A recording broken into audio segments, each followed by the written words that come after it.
मेरा क्वेश्चन ये है कि लाइफ में हम जैसे जैसे आगे बढ़ते रहते हैं, हम बहुत सारी चीज़ों को लेकर के हम माइंड में कभी न कभी एनालिसिस करते हैं, प्रॉपर थिंकिंग करते रहते हैं, कभी लॉजिकली कभी इनलॉजिकली, हमें पता नहीं रहता हम कैसे कर रहे हैं। बट मेरा क्वेश्चन ये है कि लाइफ में जो हमारे लिए, फॉर एग्जांपल मैं अगर अपनी बात से क्वेश्चन को समझाने की कोशिश करूँ, कि एक टाइम था जब मुझे एथलीट बनना था, बट मैं नहीं बना, मैंने मैराथन पार्टिसिपेट किए, नहीं बना, फिर वो छूट गया। फिर क्लास 8-9 में चेस मेरे लाइफ में आया, उससे मैंने काफ़ी दिल से किया और उसमें काफ़ी सक्सेस मुझे मिली एंड अभी भी चाहत है कि मैं ग्रैंड मास्टर लेवल तक भी जाऊं। बट देन आई थॉट कि मुझे अभी स्टडी भी करनी है। मैंने फिर कॉलेज ज्वाइन किया फ़िलासफ़ी ऑनर्स से, and while studying philosophy, while studying logic and critical thinking, मेरा सोचने का तरीका काफ़ी हद तक बदल गया। और उस प्रोसेस में, उस 3 साल के प्रोसेस में फिर मैं और कंफ्यूज हो गया कि नहीं, अभी मुझे सिर्फ ग्रैंड मास्टर नहीं बनना, I have to study philosophy as well. इसकी वजह से एक इसका ड्रॉबैक ये है कि ऑफ कोर्स फिर टाइम डिवाइड हो जाता है जब हम 2-3 चीज़ एक साथ करते हैं, तो उसकी वजह से ऑफ कोर्स हम उसमें उतना उस पर नहीं जा सकते। जैसे मैंने 3 साल फिलोसफी किया तो उसकी वजह से अभी तक 2000 रेटिंग मेरी जा चुकी होती जो नहीं गई। मुझे साथ में कोचिंग भी करना था फॉर अर्निंग, सो एक coaching of chess. Yes, so अभी वर्ल्ड चेस फेडरेशन ने मुझे सर्टिफाइड किया है as a international chess coach. Earning potential आपको कहाँ ज्यादा नजर आ रहा है, चेस में या फिलॉसफी में?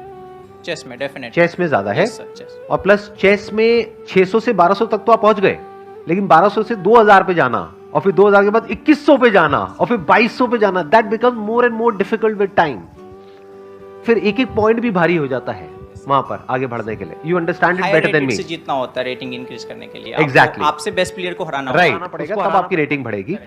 और उसके लिए आपको कॉन्स्टेंटली प्रैक्टिस करनी होगी, बहुत हार्डवर्क करना होगा। तो चेस में क्या आपको सिर्फ खेलने में मजा आता है, या जो प्रैक्टिस करनी है, बिल्कुल इस तरीके से देखो कि एक स्टेडियम भरा पड़ा है जहां पर हजारों लाखों लोग हैं, बैठे हैं, देख रहे हैं, तालियां बजा रहे हैं जब आप छक्का मार रहे हो, चौका मार रहे हो, तो उसमें मजा आता है।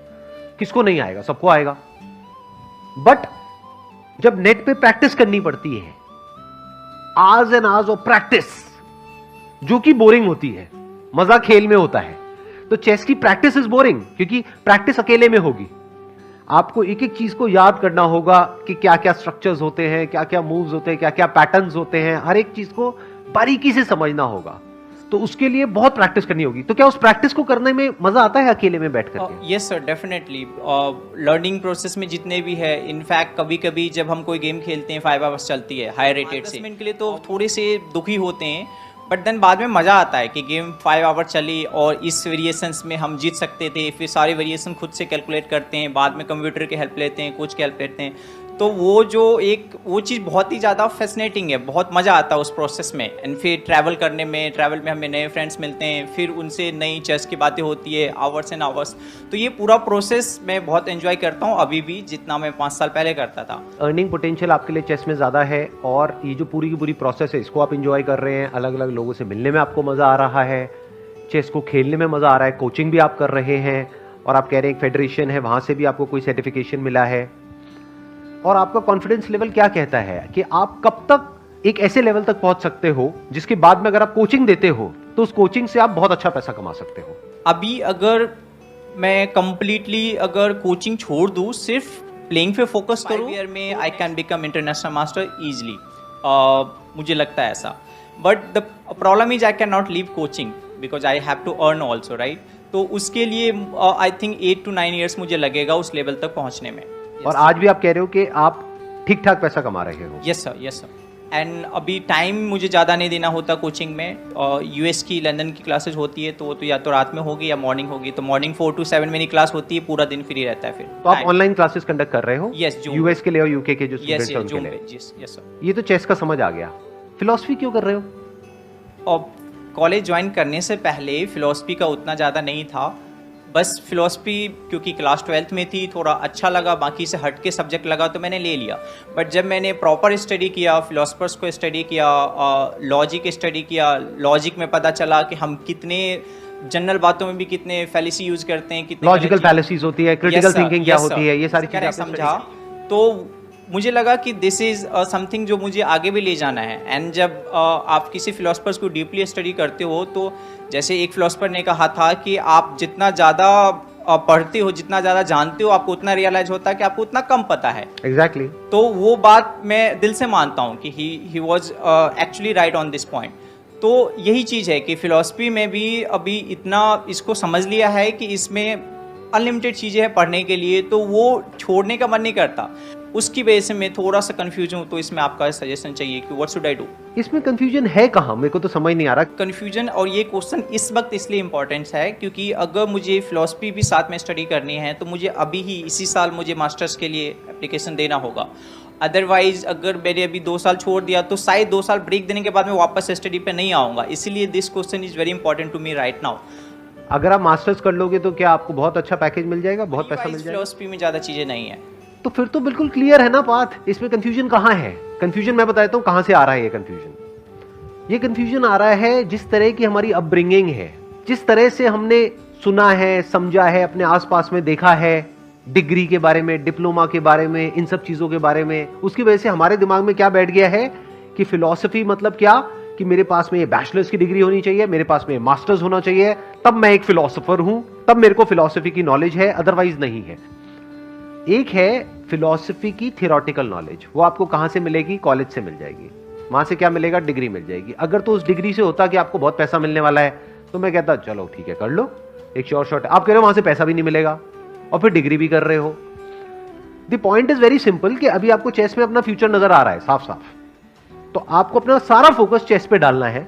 अगले 6-7 साल में, 8 साल में इस लेवल पे आ जाना है कि आप यहीं बैठे बैठे, आप तो वैसे बैठे बैठे ग्लोबली किसी को भी कोचिंग दे सकते हो। वो आपसे कोचिंग क्यों लेगा? जब आपकी खुद की एक रेटिंग होगी, खुद की एक स्टैंडिंग होगी, खुद का एक लेवल होगा, तभी तो वो आपसे कोचिंग लेगा और उसी लेवल के पैसे देगा। जो आपका लेवल है उसी के अकॉर्डिंग तो आपको पैसा मिलेगा। तो जब लेवल बढ़ाओगे तो क्या होगा?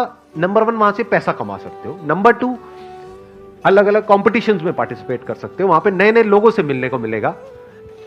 तो ये फंडा बिल्कुल क्लियर है। ये जो कंफ्यूजन आ रहा है ना, ये पता है कहां से आ रहा है? क्योंकि हम सबके अंदर दिमाग में कहीं ना कहीं ये बैठा हुआ है बुरे तरीके से कि पढ़ाई का मतलब डिग्री और डिप्लोमा, बैचलर्स और मास्टर्स, इसके बाहर हमारा दिमाग नहीं चलता है। अगर फिलॉसफी के बारे में आप मेरे से बात करोगे ना तो we can talk for hours, और जो आप बात बोलोगे मैं उसकी और लेयर्स हटा करके आपको और बहुत कुछ दिखा दूंगा। मैंने कोई बैचलर्स नहीं किया, मास्टर्स नहीं किया फिलॉसफी में, ना साइकोलॉजी में। I can sit with a psychologist who has done masters in psychology और मैं उनकी लैंग्वेज में उनसे बात रियलाइज नहीं होगा कि मैंने कुछ किया है नहीं किया। यहाँ पे एक क्वेश्चन है सर कि वाइल स्टडिंग चेस, तो फिर क्या साथ साथ में फिर मुझे फिलॉसफी की बुक्स भी जो मुझे पढ़ने का मन कर रहा है वो साथ लेना चाहिए या फिर नहीं, उसको साइड करना चाहिए? मन तो आपका बहुत कुछ और करेगा, मन के हिसाब से चलोगे क्या? मन तो और भी बहुत कुछ करेगा। सजेस्टिंग की ब्रेक देना चाहिए? नहीं, मैं कुछ नहीं कह रहा, वो तो आपकी लाइफ है, आपको डिसीजन लेना है। मैं आपको सिर्फ ये कह रहा हूं, आप कह रहे हो चेस के साथ साथ में मेरा मन करेगा कि मैं फिलॉसफी भी स्टडी कर लेता हूं, तो चेस में आगे कैसे बढ़ोगे? चेस कोई खेल नहीं है, उसके लिए खेल है जो उसको मजे के लिए खेल रहा है। बट अगर आप प्रोफेशनली चेस में जाना चाहते हो, it requires hell lot of hard work, hours and hours of practice, hours and hours of learning, pattern समझने होते हैं, स्टिमुलेशन रन करना होता है। अब तो कंप्यूटर्स हैं आपके पास में, पहले के जमाने में कंप्यूटर्स नहीं थे। आज काफी इजी हो गया, आज काफी इजी हो गया है, लेकिन कंपटीशन भी बढ़ गया है। पहले इतना कंपटीशन नहीं था, आज कंपटीशन भी बहुत। कोई ऑनलाइन चेस खेल रहा है, चेस सीख रहा है, और चेस बहुत तेजी से बूम कर रहा है पूरे वर्ल्ड में। वर्ल्ड ओलंपियाड भी इंडिया में होने जा रहा है इस साल for very very first time. Now comes the question, why philosophy? And philosophy होती क्या है? उसका डिग्री से, डिप्लोमा से, या जो बुक्स हैं वहां पर, उससे क्या कनेक्शन है? Philosophy is all about questioning, it is about inquiry. If you have a curious mind, an inquiring mind, तो आप एक फिलॉसफर हो। हाँ, डिग्री नहीं मिलेगी। अब अगर डिग्री की भूख है तो बात अलग है, बट अगर सीखने की भूख है तो आप 35 साल की एज में सीखो, 40 में सीखो, 50 में सीखो, कौन रोक रहा है? जब चेस में एक लेवल पे आ चुके हो तो साथ साथ में कुछ और भी तो चाहिए ना। तो फिलॉसफी को पढ़ो, और सिर्फ फिलॉसफी को ही क्यों पढ़ना है? हो सकता है आप हिस्ट्री पढ़ो तो आपको उसमें भी इंटरेस्ट आने लग जाए, क्योंकि ये दोनों कनेक्टेड हैं आपस में। फिलॉसफी को समझने के लिए आपको हिस्ट्री को भी समझना होगा, और हिस्ट्री को समझने के लिए साइकोलॉजी समझना होगा, सब कुछ समझना होगा। और किस फिलॉसफी की बात कर रहे हो आप? Western philosophy? और इंडियन से ज़्यादा तो वेस्टर्न में पसंद करता हूँ, क्योंकि इंडियन में काफ़ी सारी चीज़ें ऐसी भी है जो इलॉजिकल लगती है। अब उसको प्रूव करना एक अलग केस है, लेकिन इलॉजिकल है इंडियन फिलॉसफी में काफ़ी चीज़ें। ये जो हमारा एजुकेशन सिस्टम है ना, ये ब्रिटिशर्स ने बनाया था, किसके लिए? आपके फायदे के लिए या अपने फायदे के लिए? कुछ पॉइंट बताया मैंने जो नहीं, मैं वैसे ही पूछ रहा हूँ। ये जो एजुकेशन सिस्टम है, ये कहाँ से आया है? ब्रिटिशर्स ने इंट्रोड्यूस किया था ना इंडिया में, अपने फायदे के लिए, क्योंकि उनको चाहिए थे रोबोट्स, ऐसे लोग जो यस सर बोले और अपना काम करें, क्वेश्चंस ना पूछे। तो ये जो वेस्टर्न फिलॉसफी की आप बात कर रहे हो, अरे वो सब सुपरफिशियल है। अगर रियल डेप्थ आपको देखनी है ना, तो वेद उठा लो। रियल फिलॉसफी इंडियन फिलॉसफी है। जब एक्चुअल में पढ़ लोगे ना पूरी दुनिया की फिलॉसफी, और जब एक्चुअल में उस लेवल तक पहुंचोगे जो फिलॉसफी का एंड है। एक बहुत ही फेमस फिलोसोफर रहे हैं पास्ट में, उन्होंने कहा I think therefore I am. ने कहा था, क्या ये सच है? इसका आंसर हाँ में भी नहीं दिया जा सकता, ना में भी नहीं दिया जा सकता। और अगर मैं अभी आंसर दे दूं तो? अगर अभी हम डिबेट करें और मैं प्रूव कर दूं और यहां पर सारे लोग कहें कि there is no point of questioning left now, it can't be questioned, I will rule it out right now in the next 5 minutes and you will not have any counter argument, तो क्या कहोगे? कहां गई आपकी college की सारी education, और कहां गए आपके ये वेस्टर्न फिलोसोफर्स? अब आपको दिखाता हूं इंडियन फिलोसफी की ताकत। जो डेकार्ट ने कहा था, डेकार्ट ने भी क्वेश्चनिंग को ही इंपॉर्टेंस दिया था। उन्होंने बताया था कि आप हर चीज को किसकी बात कर रहे हो सर? डेकार्ट को I am not fan of Descartes, I am not fan of Descartes. जो उन्होंने कॉन्सेप्ट ऑफ गॉड को जो माना था, आई क्रिटिसाइज देम। मैं वो डेकार्ट का फैन नहीं हूँ, लेकिन आप कहीं और जा रहे हो, अभी इसी पे रहते हैं। I think therefore I am, क्या कहना चाहते थे वो वहां पे तक पहुंचे कैसे? ये बताया, जो उन्होंने एक प्रोसेस बताया कि हम हर चीज को डाउट कर सकते हैं, लेकिन डाउटिंग को डाउट नहीं कर सकते। तो क्योंकि हम डाउट कर रहे हैं ये हमें पता है, इसीलिए हम उस चीज को बोल पा रहे हैं कि हम डाउट कर रहे हैं। तो वो जो डाउट करने का जो पॉइंट है कि वी आर डाउटिंग समथिंग, तो इसका मतलब हम है। So I think because I am, ये उनका कहने का पॉइंट था। लेकिन ये बहुत लंबा है, ये शॉर्ट में एक्सप्लेनेशन बहुत मुश्किल है। फिलॉसफी शॉर्ट में समझाना कई बार मुश्किल होता है। तो उनकी पूरी 6 बुक है इसके लिए मेडिटेशन की, तो वो बहुत लंबा है। बट शॉर्ट में जो मैंने उन 6 बुक्स को मैं अभी 6 मिनट में आग लगा दूंगा। 6 मिनट दोगे मुझे? अब मैं बताऊं आपको इंडियन फिलॉसफी की ताकत। ये आपने करी बात वेस्टर्न फिलॉसफी की, आपने 6 बुक्स पढ़ी उसकी, ठीक है, और अपने एग्जाम्स में जाकर के लिख के आ गए, दैट इज ओके। अब देखते हैं इंडियन फिलॉसफी क्या कहती है। ये पॉइंट बकवास है, I think therefore I am. इसके पीछे चाहे 6 बुक्स है चाहे 6000 बुक्स है। वो लोग अटक जाते हैं, वेस्टर्न वर्ल्ड पूरा थिंकिंग में जाकर के अटक जाता है। जो इंडियन फिलॉसफी है, यानी कि जो वेद है, उपनिषद है, वो थिंकिंग को इतना इंपॉर्टेंस नहीं देते हैं। Thinking is just a part of existence. ये जो आई एम है, इसका एक छोटा सा पार्ट है thinking. Now what is thinking? आपने कहा डाउट करना, कि लेकिन मैं ये डाउट नहीं कर सकता कि मैं डाउट कर रहा हूं, इस वजह से मैं हूं। क्या बकवास बात है। डाउट क्या होता है? What is doubting? डाउटिंग कहां से आती है? डाउट आता है जब माइंड में 2 चॉइसेस होती है। Existence is choiceless. इस बात को आराम से बैठ करके समझना मैंने क्या बोला है। नंबर 1। नंबर 2, आई एम, इसको आप क्वेश्चन नहीं कर सकते। आई थिंक को क्वेश्चन कर सकते हो। अगर अभी मैं आपकी मेमोरी निकाल दूं, याददाश्त चली जाए, उसके बाद आप हो या नहीं हो। लेकिन मैं आपसे पूछूंगा आपका क्या नाम है, क्या जवाब दोगे? मेमोरी नहीं रहेगी तो बताने की कंडीशन में नहीं रहूंगा। थिंकिंग कहां है? नहीं है। Without memory there is no thinking. Sir Descartes ने बहुत प्रॉब्लमेटिक बातें कही है, आई एग्री विद यू। अरे सिर्फ डेकार्ट नहीं, ये सारे वेस्टर्न फिलोसोफर्स जो है, जिनको आप पढ़ पढ़ करके खुश हो रहे हो, इसमें से 99% क्रैप है। तो क्रैप को क्यों अपने दिमाग में भर रहे हो? अरे भाई साहब, चेस खेलो। और अगर फिलॉसफी और अगर एक्चुअल फिलॉसफी को समझना है ना, एक्चुअल फिलॉसफी, तो इंडियन फिलॉसफी को समझो। इसकी पावर तो आप सोच भी नहीं सकते कहां तक है और क्या है। मैं इसको इस पॉइंट से नहीं देखता कि इंडियन अच्छा है या वेस्टर्न अच्छा है। मेरा पॉइंट ये है कि हर एक चीज, चाहे कहीं का भी हो, अगर उसमें लॉजिक है, कुछ ऐसा है जो आपके माइंड को थोड़ा और इवॉल्व करे, तो that is good to study. भाई साहब, लॉजिक की एक लिमिटेशन है। ये जो लॉजिक आया है ना, ये आया है वेस्ट से। Logic is in the realm of thinking. Without thinking there is no logic. में काफी पॉइंट पे सुपरफिशियल चीजें भी तो है, चाहे वो रिलीजन से रिलेटेड हो या कॉन्सेप्ट ऑफ गॉड हो। वो कहां नहीं है? वो वेस्ट में नहीं है। सर डेकार्ट ने बहुत प्रॉब्लमेटिक बातें कही है, आई एग्री विद यू। अरे सिर्फ डेकार्ट नहीं, ये सारे वेस्टर्न फिलोसोफर्स जो है जिनको आप पढ़ पढ़ करके खुश हो रहे हो, इसमें से 99% क्रैप है। तो क्रैप को क्यों अपने दिमाग में भर रहे हो? अरे भाई साहब चेस खेलो, और अगर फिलॉसफी और अगर एक्चुअल फिलॉसफी को समझना है ना, एक्चुअल फिलॉसफी, तो इंडियन फिलॉसफी को समझो। इसकी पावर तो आप सोच भी नहीं सकते कहां तक है और क्या है। मैं इसको इस पॉइंट से नहीं देखता कि इंडियन अच्छा है या वेस्टर्न अच्छा है। मेरा पॉइंट ये है कि हर एक चीज चाहे कहीं का भी हो, अगर उसमें लॉजिक है, कुछ ऐसा है जो आपके माइंड को थोड़ा और इवॉल्व करे, तो that is good to study. भाई साहब लॉजिक की एक लिमिटेशन है। ये जो लॉजिक आया है ना, ये आया है वेस्ट से। Logic is in the realm of thinking. Without thinking there is no logic. में काफी पॉइंट पे सुपरफिशियल चीजें भी तो है, चाहे वो रिलीजन से रिलेटेड हो या कॉन्सेप्ट ऑफ गॉड हो। वो कहां नहीं है, वो वेस्ट में नहीं है। तरह फॉलो करते रहना, तो आई डोंट लाइक दैट। तो ये चीज मैंने जो सीखी है, थोड़ा थोड़ा पहले से भी था, लेकिन स्टडिंग फिलोसफी में ज्यादा सीखी है, क्योंकि philosophy is the only place where you can question. आप टेंपल के सामने, मस्जिद के सामने जाके गॉड को क्वेश्चन करोगे, प्रोबेबली नेक्स्ट डे आप जिंदा भी ना रहो। इतनी टेंशन ना लो, आप जिंदा रहोगे। यहाँ पे कैमरे में आपकी शक्ल पूरी पूरी दिख रही है, टेंशन क्यों ले रहे हो? आप क्वेश्चन कर रहे हो, इसमें गलत क्या है? वो मैं बोल रहा हूँ कि मैं एक बात बोलूं, आपने बोल दिया, अपना आर्ग्यूमेंट दे दिया।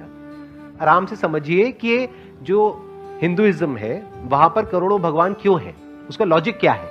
पहाड़ की भी पूजा हो रही है, मिट्टी की जो मूर्तियां उसकी भी पूजा हो रही है, सूर्य की भी पूजा हो रही है, चांद की भी पूजा हो रही है। किसकी पूजा नहीं हो रही है? धरती, जल, अग्नि, वायु, आकाश, सबकी पूजा हो रही है। तो हिंदू धर्म जो है वो क्या कहता है? सब में भगवान है। इससे बढ़िया फिलॉसफी,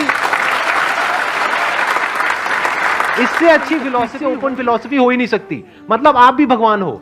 आपसे भी जब मिलते हैं तो ऐसे करके मिलते हैं। मतलब क्या कि आपके अंदर का जो भगवान है उसको मैं प्रणाम करता हूं। आई एग्री सर, बट इसमें फिर ये पॉइंट भी है ना, मैं इस चीज से, इस फिलॉसफी के अगेंस्ट नहीं हूँ। मैं उस चीज से दुखी हूँ जो इनबैलेंसेस, इस थॉट्स, ये कॉन्सेप्ट ऑफ गॉड जो कि जनरली वैसे जैसे आप समझा रहे हैं वैसे लोग नहीं समझते ना, ज्यादातर लोग समझाते हैं, और वायलेंस क्रिएट होता है। और फिर एक मिनट आपने कहा वायलेंस क्रिएट होता है। वायलेंस की जड़ क्या है? इग्नोरेंस है, इग्नोरेंट होते हैं लोग। अब देखो इसमें कितनी बड़ी लॉजिकल फैलेसी है। अरे भाई साहब, ये जो आपके सारे फिलोसॉफिकल फंडे हैं ना, सारे हिला दूंगा अभी के अभी। आप कह रहे हो इग्नोरेंस जड़ है प्रॉब्लम की। इग्नोरेंस कभी भी जड़ नहीं होती किसी भी प्रॉब्लम की। Ignorance is not a problem. सबसे ज्यादा इग्नोरेंट कौन होता है इस दुनिया में? एक बच्चा जो अभी पैदा हुआ है। He is ignorant even of his own name. Is he a problem? तो ignorance is not a problem, wrong knowledge is a problem. Animals are a problem, right? You agree? Animals के लिए हम प्रॉब्लम है, इंसान problem है। अगर animals से पूछोगे ना कि हाँ एक शैतान की शक्ल बनाओ, तो पक्का इंसान की जैसी होगी। और हम एनिमल्स की पूजा करते हैं। क्यों? क्योंकि एनिमल्स एक्चुअल में इग्नोरेंट है, भोले हैं, इनोसेंट है। बट ये जो थॉट है वो कनिंग है। तो थॉट ने क्या क्रिएट कर दिया? अलग अलग कॉन्सेप्ट्स क्रिएट कर दिए। कॉन्सेप्ट के साथ ये करना क्यों है, ये कभी क्वेश्चन नहीं पूछा जाता है फिलॉसफी में। क्यों नहीं पूछा जाता है? वहां पे ये पूछा जाता है कि क्या है। साइंस इज ऑल अबाउट क्या, नॉट अबाउट क्यों। कभी ये नहीं पूछते कि लॉ ऑफ ग्रेविटी क्यों है, लॉ ऑफ ग्रेविटी क्या है। तो अब ये देखो कि इस दुनिया में क्या है, ये नहीं कि क्यों है। ध्यान से समझना। आप लोगों को ये नहीं बोल सकते कि तुम भगवान की पूजा क्यों करते हो। अरे करते हैं, वो छोड़ो, अपने अपने भगवान की सब पूजा करते हैं। बट आप ये देखो कि रियल प्रॉब्लम है, राइट? You agree? एनिमल्स के लिए हम प्रॉब्लम है, इंसान प्रॉब्लम है। अगर एनिमल्स से पूछोगे ना कि हाँ एक शैतान की शक्ल बनाओ, तो पक्का इंसान की जैसी होगी। और हम एनिमल्स की पूजा करते हैं। क्यों? क्योंकि एनिमल्स एक्चुअल में इग्नोरेंट है, भोले हैं, इनोसेंट है। बट ये जो थॉट है वो कनिंग है। तो थॉट ने क्या क्रिएट कर दिया? अलग अलग कॉन्सेप्ट्स क्रिएट कर दिए। कॉन्सेप्ट के साथ ये करना क्यों है, ये कभी क्वेश्चन नहीं पूछा जाता है फिलॉसफी में। क्यों नहीं पूछा जाता है? वहां पे ये पूछा जाता है कि क्या है। साइंस इज ऑल अबाउट क्या, नॉट अबाउट क्यों। कभी ये नहीं पूछते कि लॉ ऑफ ग्रेविटी क्यों है, लॉ ऑफ ग्रेविटी क्या है। तो अब ये देखो कि इस दुनिया में क्या है, ये नहीं कि क्यों है। ध्यान से समझना। आप लोगों को ये नहीं बोल सकते कि तुम भगवान की पूजा क्यों करते हो। अरे करते हैं, वो छोड़ो, अपने अपने भगवान की सब पूजा करते हैं। बट आप ये देखो कि रियल प्रॉब्लम, आगे बढ़ो ना। फॉर एग्जाम्पल मैं कहता हूं मैं अभी इस चेयर पे बैठा हूं, निकालो इसमें कोई logical fallacy. Can you question it? You can not question it. This is beyond logic. तो एक होता है सत्य यानी सत्य, एक होता है मिथ्या यानी झूठ। तो मिथ्या में क्या होता है? वहां पे लॉजिकल और ये वाली सारी बातें चलती हैं। जो सच होता है वहां पे किसी लॉजिक की जरूरत नहीं है, थॉट की जरूरत नहीं है। मैं हूं, can you question it? You can not, because that is in your perception. तो लॉजिक से आगे बढ़ो, ये जो वेस्टर्न फिलॉसफी है उससे आगे बढ़ो। अब मैं ये नहीं कह रहा कि Indian philosophy versus western philosophy, but all I am saying is कि जो डेप्थ आपको इंडियन फिलॉसफी में मिलेगी वो वेस्टर्न में नहीं मिलेगी। वो सब सरफेस लेवल पे जाकर के अटक गए हैं। वहां आपको सारी थॉट की बातें मिलेंगी, माइंड की बातें मिलेंगी, राइट और रॉन्ग की बातें मिलेंगी, कॉन्सेप्ट्स की बातें मिलेंगी, आइडियोलॉजीज की बातें मिलेंगी, क्वेश्चनिंग की बातें मिलेंगी। उसके आगे आप बढ़ ही नहीं पाओगे। अरे क्वेश्चनिंग की भी तो लिमिटेशन देखो। क्वेश्चनिंग के लिए मेमोरी का होना जरूरी है, डिफरेंट फ्रॉम माइंड। माइंड मतलब क्या होता है? ब्रेन के अंदर कुछ सेंसेशंस चल रही होती है, कुछ आप अपने आप को बोल रहे होते, दैट इज थिंकिंग। तो उसके आगे क्या है? उसके आगे लाइफ है। लाइफ की बात तो कोई है ही नहीं, लाइफ तक तो कोई गया ही नहीं है। अगर लाइफ को एक्चुअल में एक्सप्लोर करना है तो वेद को उठा लो। वेद में भी अगर और आगे जाना है तो वेदांत को पकड़ लो। वेदांत मतलब the end of Vedas, the pinnacle of Vedas, the pinnacle of knowledge. Veda का मतलब होता है नॉलेज। उसको स्टडी करो, तब आपको रियलिटी नजर आएगी, जहां पर जाकर के आपके सारे लॉजिक्स बिखर जाएंगे। That is the ending of thought, that is the pinnacle of philosophy. Mind मतलब क्या होता है? ब्रेन के अंदर कुछ सेंसेशंस चल रही होती है, कुछ आप अपने आप को बोल रहे होते, दैट इज थिंकिंग। तो उसके आगे क्या है? उसके आगे लाइफ है।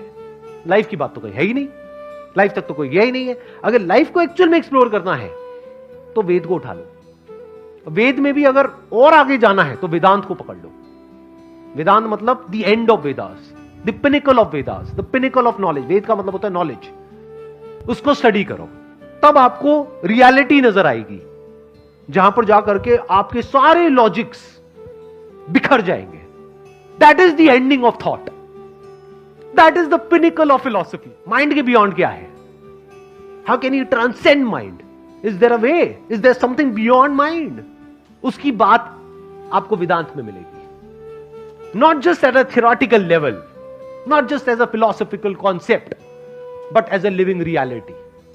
As real as जितना कि मैं अभी आपके लिए रियल हूं, इतना रियल।